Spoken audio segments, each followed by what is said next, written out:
श्री रैदास जी अपने गिरधर लाल जी लेकर के मेड़ता पहुंचे। सावधानी से सुनना। मेड़ता, जहां मीराबाई विराजती थी। अपने ठाकुर की सेवा करते थे श्री रैदास जी, और सेवा करने के बाद में फिर प्रवचन करते, समस्त गांव के लोग आकर के श्रवण करते। मीराबाई की माताजी जाती थी कथा सुनने। एक दिन मीराबाई बोली हम भी चलें कथा सुनने। माताजी बोली तू अभी छोरी है, अभी तू नेक्सी सी लाली है, तू कथा कहाँ समझेगी, तू रहने दे। मीराबाई बोली हमारो घर मन ना लगे, आप हमें संगी ले चलो। तो माताजी मीराबाई को संग लेकर के आ गए। अब मीराबाई प्रवचन सुन रही थी। प्रवचन सुनते ही उनकी दृष्टि पड़ी, पीछे विराज रहे हैं श्री गिरधर लाल, गिरधर गोपाल। मीराबाई ने जैसे ही उनको देखा, देखते ही मन में यह भाव उत्पन्न हुआ कि इनको तो शायद मैं जानती हूं, मेरा इनसे परिचय है। अपनी मां से पूछने लगी, मां ये कौन है, ये जो पीछे बांकी अदा में खड़े हैं, एक भुजा ऊपर करके खड़े हैं, ये कौन है?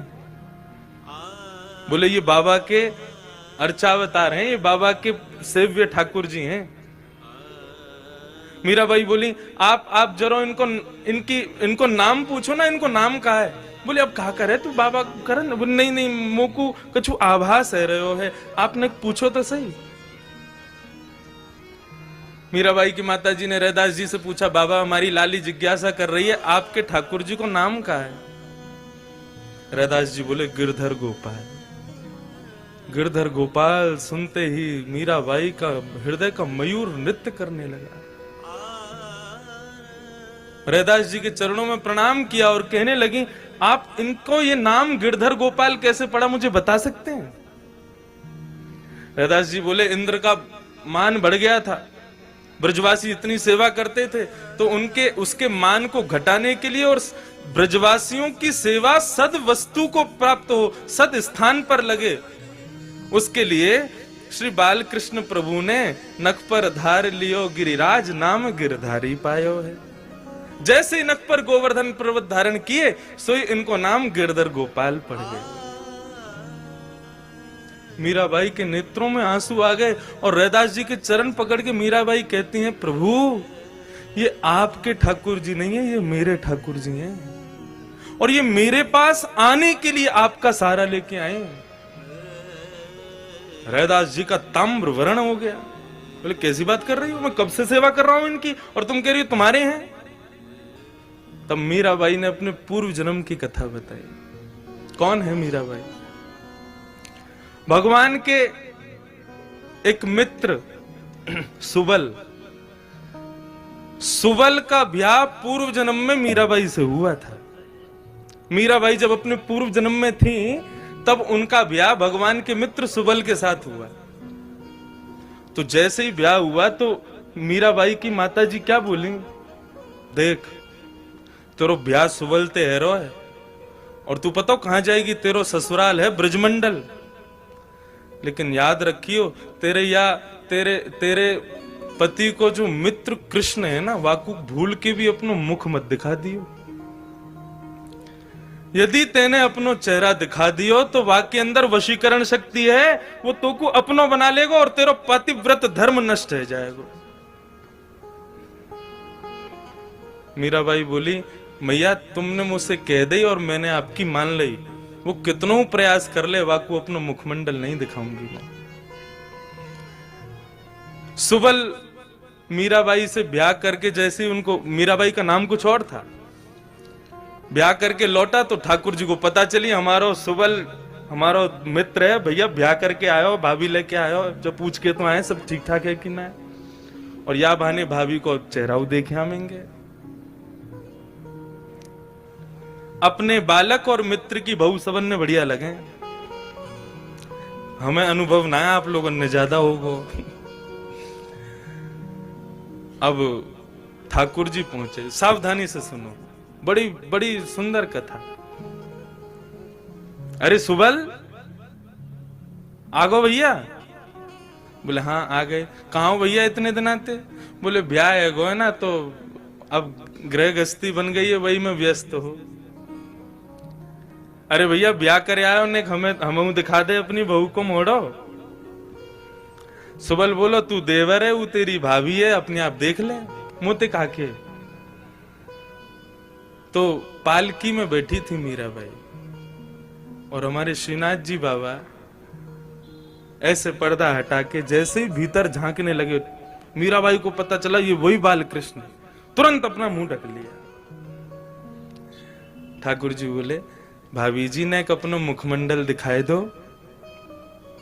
मीराबाई ने मुंह खिला दिया, बोले नहीं दिखाएंगे। ठाकुर जी ने खूब अब आप सोचो, ठाकुर जी जाको मुख देखना चाहे। मीराबाई ने खूब मना किया, बोले हम अपना मुख नहीं दिखाएंगे।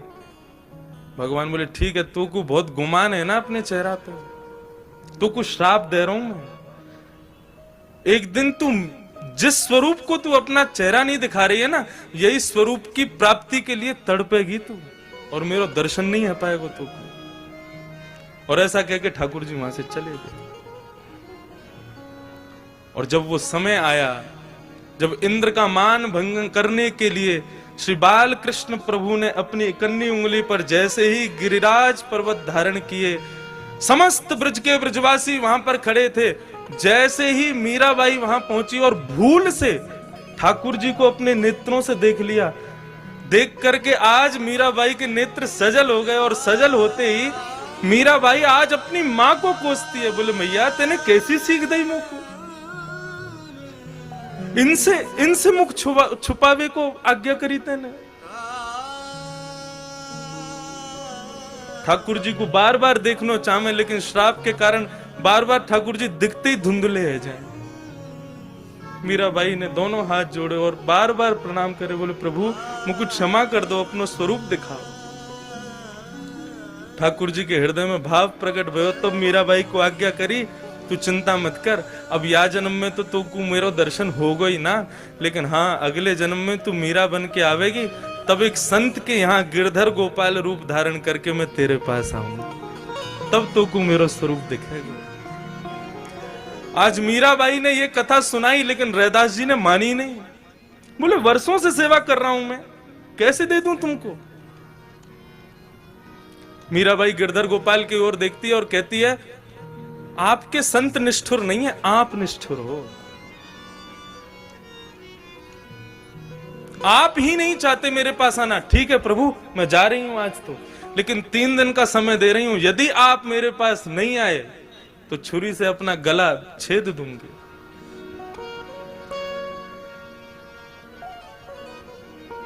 चली गई मीराबाई। 3 दिन व्यतीत हुए। 3 दिन बाद जैसे ही ठाकुर जी नहीं आते दिखे मीराबाई को, तुरंत छुरी लेकर के अपने गले पर रख के बैठी, लेकिन मां ने बहुत याचना करके उनको रोक लिया। मां ने कहा ऐसे तू या प्रकार से अपने शरीर को दुष्प्रहार ना कर सके। मीराबाई बोली यदि आप ऐसे मुझे बचा लोगी तो मैं दूसरे कारण है मेरे पास, मैं जल छोड़ दूंगी, अन्न त्याग दूंगी यदि गिरधर गोपाल नहीं आए तो। शुष्क हो गया पूरा शरीर। ठाकुर जी से भी ये विरह देखा नहीं गया। और एक दिन श्री रैदास जी के स्वप्न में श्री गिरधरनाथ जी प्रकट हो गए और प्रकट होकर के उनसे कहा बाबा मुझको क्षमा करो, मैं भले ही आप मेरी सेवा करते हैं और आपकी सेवा से मैं बहुत प्रसन्न भी हूं, लेकिन अब मैं आपके पास नहीं रह सकता। मैंने ये रूप मीराबाई के लिए धारण किया है और मैंने ही कहा था कि मैं संत के माध्यम से मिलूंगा। एक संत मुझे अर्चना करके, मेरे विग्रह की सुंदर पूजा अर्चना करके पूर्ण रूपेण मुझे पर ब्रह्म के रूप में निर्मित कर देगा, तब मैं मीराबाई के पास जाऊंगा। अब आप मुझे उसी को दिया। अब जब स्वयं ठाकुर जी की आज्ञा हो गई, फिर रैदास जी कैसे रुकते।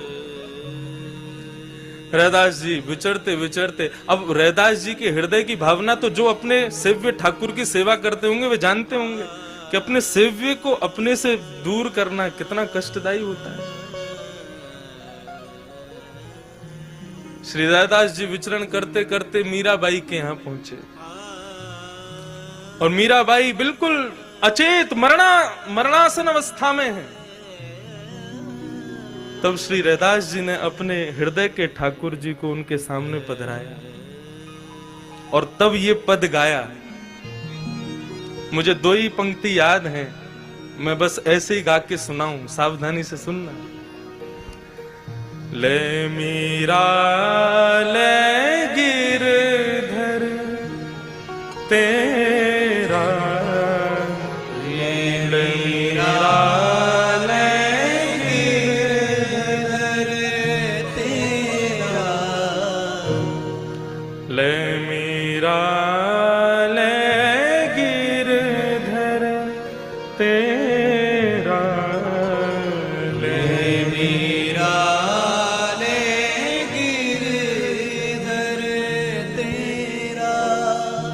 सेवा पूर्ण भई अब मेरी, सेवा पूरी भई अब मेरी, सेवा पूर्ण भई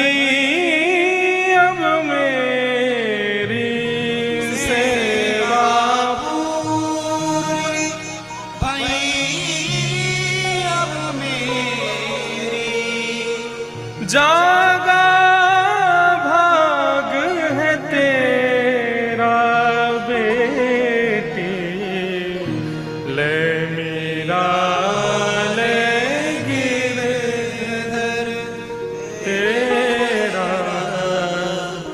ले मीरा ले गिरधर तेरा। और श्री रैदास जी महाराज अपने सेव्य, अपने निज ठाकुर जी को मीराबाई को दे आए और उसी दिन इसी राजस्थान की भूमि पर भक्त मीरा का द्वितीय जन्म हुआ। ऐसी भक्ति के अलख जगाई। आज भले ही अपने देह से ना हो, लेकिन अपनी वाणी से, अपने कृत्यों से आज भी मानो ऐसा लगता है कि मीराबाई रात्रि में सब सो जाते हैं, ठाकुर जी भी शयन करते हैं हम लोगों के लिए, लेकिन कपाट बंद होते ही मानो मीराबाई जैसे भक्तों के साथ में ही लीला करते हैं। ये भक्ति की वो परिणति है जहां तक हर वैष्णव पहुंचना चाहता है, लेकिन संसार के माया के कारण नहीं पहुंच पाता। तो वही भाव, ये कथा क्यों कह रहा हूं मैं? अर्चावतार का ये स्वरूप है कि वो एक को संयोग देता है तो किसी को वियोग दे के आया है, और आपको संयोग दिया है तो एक दिन आपको भी वियोग देगा। आज नहीं तो कल भले ही मेरे वंश में आगे के लोग गिरधर लाल की सेवा करें, लेकिन मुझसे तो सेवा जाएगी ही ना। इसलिए अपने अर्चावतार को जितना हो सके, अपने नन्हे से गोपाल जी या जो भी आपके घर में अर्चावतार के रूप में विराज रहे हैं, उनकी खूब सेवा करो। वे आपकी सेवा से निरंतर प्रसन्न रहें, ये भाव रखो। वे सत्य स्वरूप हैं, उनका अर्चक बदल सकता है लेकिन वे कभी नहीं बदलेंगे, वे निरंतर सत्य रहेंगे। दूसरी बात, चैतन्य हैं वे। हमारे शास्त्रों में वैष्णवों के लिए 2 अपराध बताए गए, भगवान से विमुख होने के 2 अपराध। और वो 2 अपराध कौन से हैं? पहला अपराध तो यह है कि अपने घर में विराज रहे ठाकुर जी में, अर्चावतार में मूर्ति भाव रखना, ये सबसे पहला अपराध है। वे चैतन्य हैं। आपके हृदय का भाव ऐसा ही होना चाहिए कि जिस प्रकार मुझे भी सर्दी लगती है, मुझे भी गर्मी लगती है, मुझे भी भूख लगती है, पुष्टि क्या है? यही तो पुष्टि है। वे ठाकुर साक्षात लाडले लाल के रूप में ही विराज रहे हैं। श्रीनाथ जी महाराज जिस सेज पर विराजते हैं, उस सेज को सेज नहीं माना जाता। वो सेज क्या है? जिस स्थान पर श्रीनाथ जी विराजन उस स्थान को माना जाता है कि ये श्री यशोदा जी की गोदी है और गोदी में लाला बैठे हैं। पिछवाई जो है वो किसका भाव है? जो पीछे हम मसनद लगाते हैं, ऐसे श्रीनाथ जी की भी मसनद लगती है, ठाकुर जी भी पीछे अपने पिछवाई तो रखते हैं सहारे के लिए, तो उसको हमारी दृष्टि में तो वो दिखेगा कि ठाकुर जी सहारा ले रहे हैं, लेकिन वो भाव क्या है? बोले ये यशोदा जी का पेट है, जैसे बालक गोद में बैठता है ना पीछे कमर लगा के मैया के, ऐसे ठाकुर जी बैठे हैं। ये सब भाव ही तो हैं। और भाव ये स्थित हो जाए तो वहां वास्तव में ऐसा ही लगेगा कि यशोदा जी बैठी और यशोदा की गोद में लाला बैठे हैं। लेकिन भाव नहीं हो तो बस ये लगेगा कि अब ऊपर भुजा करके और ठाकुर जी ऐसे बस श्रीनाथ जी के रूप में बैठे हैं। वे चैतन्य हैं, उनमें मूर्ति का भाव तो उत्पन्न। श्रीमद् भागवत में तो ऐसा लिखा है, ठाकुर जी को मूर्ति समझने वाले के दर्शन करके हम तो अपवित्र हुए, हमारे वस्त्र भी अपवित्र हो गए। वे साक्षात लाला हैं, साक्षात गोपाल जी, वे चैतन्य हैं। अपने घर के ठाकुर की भी आप सेवा करें तो यही भाव रखें कि वे चैतन्य हैं। उनको भी सर्दी लगती है, उनको भी गर्मी लगती है। अब ऐसी सर्दी में दिल्ली में वृंदावन में लोग सेवा तो करते हैं, ठाकुर जी को जड़ेदार कपड़े पहनाते हैं, उनको भी तो चुभता होगा। आपका भाव नहीं है इसलिए आपने कुछ भी पहना दिया है। यदि भाव होगा तो आप पहले से विचार करोगे, नहीं ठाकुर जी को ये नहीं पहनाना, ठाकुर जी को ऐसे नहीं पहनाना। चैतन्य, वे चैतन्य, उन्हें भी अनुभव होता है। बड़ी प्रसिद्ध कथा, एक व्यास जी कथा कर रहे थे और करते करते बोले कि मैया ने ठाकुर जी को उखल से बांध दिया, भैया अब समय पूरा हो गया, कथा कल से कहेंगे। रात में व्यास जी अपने भोजन प्रसाद करके जैसे सोए, चोर पूरा घर चोरी करके ले गए। व्यास जी को छोड़ गए और व्यास जी के छोटे से गोपाल जी को छोड़ गए। सुबह सुबह व्यास जी उठे, उठ करके जैसे ही देखा तो पूरे घर में कुछ बचा ही नहीं, बर्तन भी ले गए चोर। सब जगह घूम घाम करके अपने गोपाल जी को देखा तो गोपाल जी बैठे बेचारे, उनका सिंहासन भी ले गए। व्यास जी गोपाल जी के सामने बैठे और बैठ करके बोले, गला फाड़ फाड़ करके आपकी कथा सुनाते हैं पूरे विश्व को, सदैव आपकी सेवा करते हैं, आपके लिए भोग बनाते हैं, घर में कोई भी सामग्री आए पहले आपको प्रदान करते हैं। इतने परिश्रम से घर बनाया, सब सामग्री इकट्ठी करी, और कल रात को क्या थोड़ा सा थक के गहरी नींद में सो गया तो मेरी रक्षा भी नहीं की आपने। वैसे पूतना को मार दिया 6 दिन की उम्र में, अघासुर बकासुर धेनुकासुर सबको मार दिया। इतनी सामर्थ्य तो आप में 7 वर्ष की उम्र में ही आ गई। और जो व्यास आपकी वर्षों से सेवा कर रहा है उसकी एक दिन बस थोड़ा सा, मैं किसी को बता थोड़ी रहा था, एक दिन मेरी रक्षा कर लेते, सब सामग्री बच जाती, क्या बिगड़ जाता आपका। तो जब इस भाव से बात की, आपके भीतर चैतन्यता आ जाए, आप ठाकुर जी से बोलने लग जाओ, तो वास्तव में आपको लगेगा ठाकुर जी उत्तर दे रहे हैं। जब वो व्यास जी ऐसे बात करने लगे तो लड्डू गोपाल बोल पड़े, हमें काय को डांट रहे हो, हमारी गलती थोड़ी ही है। व्यास जी बोले, आपकी गलती नहीं है तो नहीं, गलती तो हमारी है जो हम आपकी सेवा करते हैं। ठाकुर जी बोले, देखो हम पे गुस्सा मत करो, हमारी गलती नहीं है, गलती जिसकी हो उसको डांटना चाहिए, बिना अपराध के किसी को दंड नहीं देना चाहिए। व्यास जी बोले, क्यों नहीं है आपकी गलती, क्यों नहीं बचाया आपने, आप तो कर सकते थे ना, आप तो सर्व सामर्थ्यवान हैं। भगवान बोले, हम कर देते, लेकिन कल तुमने कथा में कहा था कि मैया ने हमको उखल में बांधा, हम तो उखल में बंद रहे थे, यदि खुले होते तो बचा लेते, बंद रहे थे हम तो। कहने का अभिप्राय, व्यास जी ने गोद में ले लिया ठाकुर जी को, हृदय से लगा लिया। आपका भाव स्थापित हो, वो चैतन्य स्वरूप है। एक वैष्णव नवनीत प्रिया जी गोपाल जी की सेवा करता था, लेकिन उसके घर में इतनी दैन्यता थी कि एक बार का भोजन ही 3 बार में पाया जाता था, दोबारा बनाने की सामग्री नहीं इकट्ठी हो पाती थी।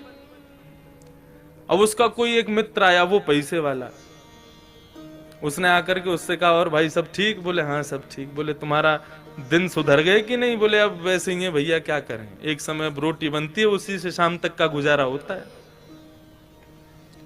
बोले अच्छा तुम पूजा वूजा करते हो क्या? बोले हाँ। बोले किसकी करते हो? बोले गोपाल जी, नवनीत प्रिया जी, लड्डू गोपाल, इनकी पूजा करता हूं। हंसने लगा मित्र, इनकी सेवा करते हो? अरे ये भी बेचारे जब इनको पूतना मारने आई ना, स्तनों में विष लगा के, तो ये भी नेत्र बंद करके शंकर जी से मदद मांग रहे थे कि पूतना के स्तन के विष को तुम पी जाओ। अरे जो अपनी रक्षा स्वयं नहीं कर पाते, तुम्हारी रक्षा क्या करेंगे? इनसे बड़े शंकर जी हैं, शंकर जी को लिया हो तुम, उनकी सेवा शुरू कर दो। अब बेचारा मरता क्या नहीं करता, सब कर लेते हैं। शंकर जी ले आया दूसरे दिन, और नवनीत प्रिया जी, लड्डू गोपाल जी को दूर एक जगह टेबल पे बिठा दिया। बोले तुम्हारी सेवा अब हो गई, तुमने तो कुछ किया नहीं, अब इनकी करेंगे हम। अब शंकर जी की पूजा उसने शुरू कर दी। खूब रुद्राष्टाध्यायी से अभिषेक आदि सब करने के बाद में अगरबत्ती जला करके और त्रिपुंड लगा लिया। पहले तो ऊर्ध्वपुंड लगा रहा था, अब त्रिपुंड लगा करके ओम नमः शिवाय जप करने लगा। अब जैसे ही आंख खोल के देखा तो जो उसने अगरबत्ती जलाई थी उसका धुआं उड़ करके गोपाल जी के पास जा रहा था। अब वो धुआं है, वो तो कहीं भी जा सकता है। अब जैसे ही गोपाल जी के चारों तरफ उसने धुआं देखा तो ठाकुर जी के पास जाके क्या बोलता है, इतने वर्षों से सेवा कर रहा था, तब तो मेरी नहीं सुनी, आज दूसरे किसी को ले आया तो चिढ़ के मारे उसकी अगरबत्ती भी खुद ही सूंघ रहे हो। और ठाकुर जी को बोला तुमको यहां बैठने ही नहीं दूंगा, अलमारी में बंद करूंगा। जैसे ही ठाकुर जी को इस भाव से उठाया, ठाकुर जी प्रकट हो गए वहां पर, चरणों में गिर पड़ा। बोले महाराज आपने आज तक मुझे दर्शन नहीं दिए, शंकर जी के आती दर्शन कैसे हो गए? बोले देख ये भेद बुद्धि मत रख, मुझ में शंकर जी में कोई भेद नहीं है, और शंकर जी आए इसलिए दर्शन दिए ऐसा भी नहीं है। तो बोले क्यों किए, फिर क्यों दिए दर्शन आज आपने? बोले कल तक तुझे ये नहीं लगता था कि मेरी नांग सूंघती भी है, कल तक तुझे ये नहीं लगता था कि मुझे भी जलन हो सकती है, लेकिन आज तेरे भीतर ये भाव आया कि मैं चैतन्य हूं, ये अगरबत्ती मैं भी सूंघ रहा हूं, मुझ में भी एक जलनशीलता आई है, मतलब मैं साधारण मूर्ति नहीं, मैं चैतन्य हूं। जब तेरे हृदय में ये भाव आया तो मैं पीछे क्यों हटूं, मैं भी प्रकट हो गया, मैं भी क्यों मूर्ति तक रहूं? जब तू ही मुझे इतना ऊपर पहुंचा चुका है तो मैं भी प्रकट हो गया। तो ठाकुर जी का दूसरा स्वरूप भागवत कहती है चैतन्य। उनमें सदैव वही भाव रखो, ये चैतन्य है। एक बार को मंदिर में विराज रहे ठाकुर में हमारी चैतन्यता का भाव रहता है कि नहीं ये ठाकुर जी हैं, इनके सामने बेल्ट नहीं पहननी, इनके सामने जींस नहीं पहननी, इनके सामने ऐसे नहीं जाना। लेकिन अपने घर के ठाकुर के सामने भी हम लोगों के अंदर चैतन्यता का भाव तो रहता नहीं। 2 दिन के लिए उदयपुर में महाराज किसी का ब्याह हो रहा है हमारे परिवार में, और 2 दिन के लिए जाना है पूरे घर को। 80-80 हजार रुपए के सबने कपड़े बनवाए अपने, सब लोग जाएंगे ठाकुर जी के आगे मिश्री रख जाएंगे। बोले हम तो जा रहे हैं उदयपुर, वहीं ब्याह में रहेंगे, थोड़ा आनंद करेंगे, आप मिश्री का भोग लगाओ। तुम रह लोगे 2 दिन मिश्री पे? नहीं रह सकते। सब लोग इधर देखो, सावधानी से एक बात बता रहा हूं मैं, इस बात को समझ लेना। ये 24 अवतार तो ठाकुर जी के हैं ही हैं, ये 25वां अवतार जो अर्चा अवतार है, ये ठाकुर जी ने क्यों धारण किया? हमारे घर में ठाकुर जी अपनी सेवा कराने के लिए क्यों पधारे?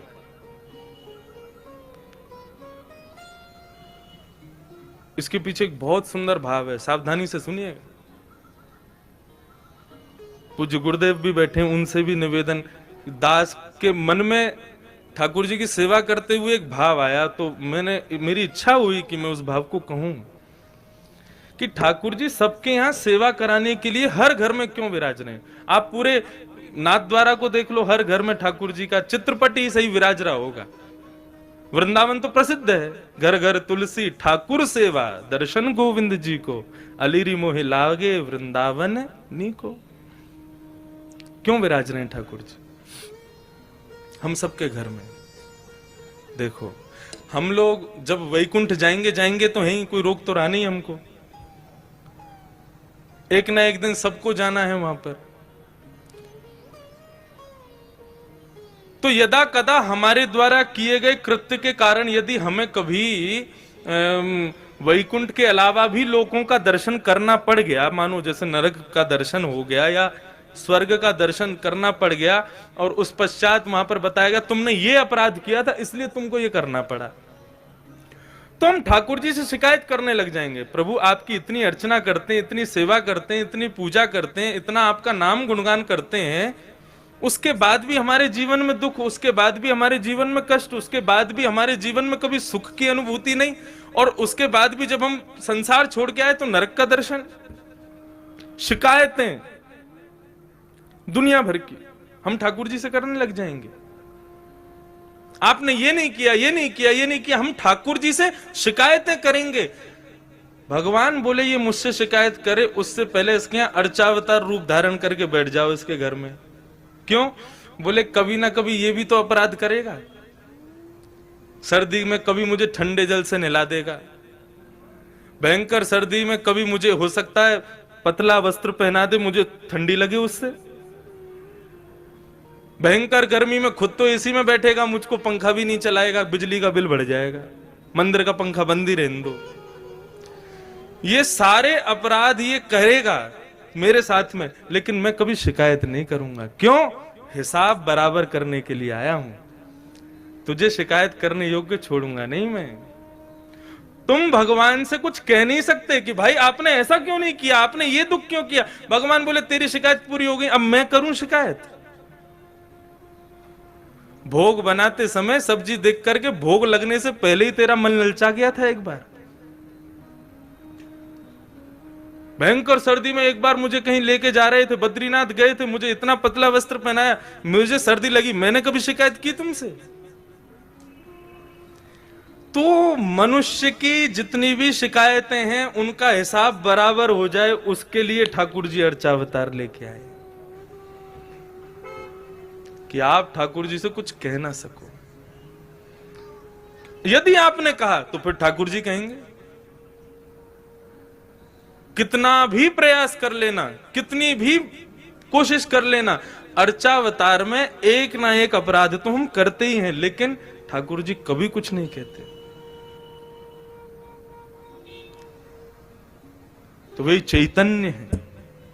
और ठाकुर जी का तीसरा स्वरूप है आनंदम परमानंदम।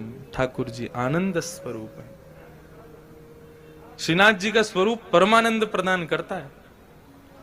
हमारे बाल कृष्ण प्रभु ने दुनिया भर के रूप धारण किए, कहीं पर बांसुरी बजा रहे हैं, श्री राधा वल्लभ जी में रोज ब्याह कर रहे हैं, बिहारी जी में नित्य मनोरथ कर रहे हैं, श्री गोपीनाथ गोविंद देव जयपुर में विराज रहे हैं, उनके भी अलग अलग रूप।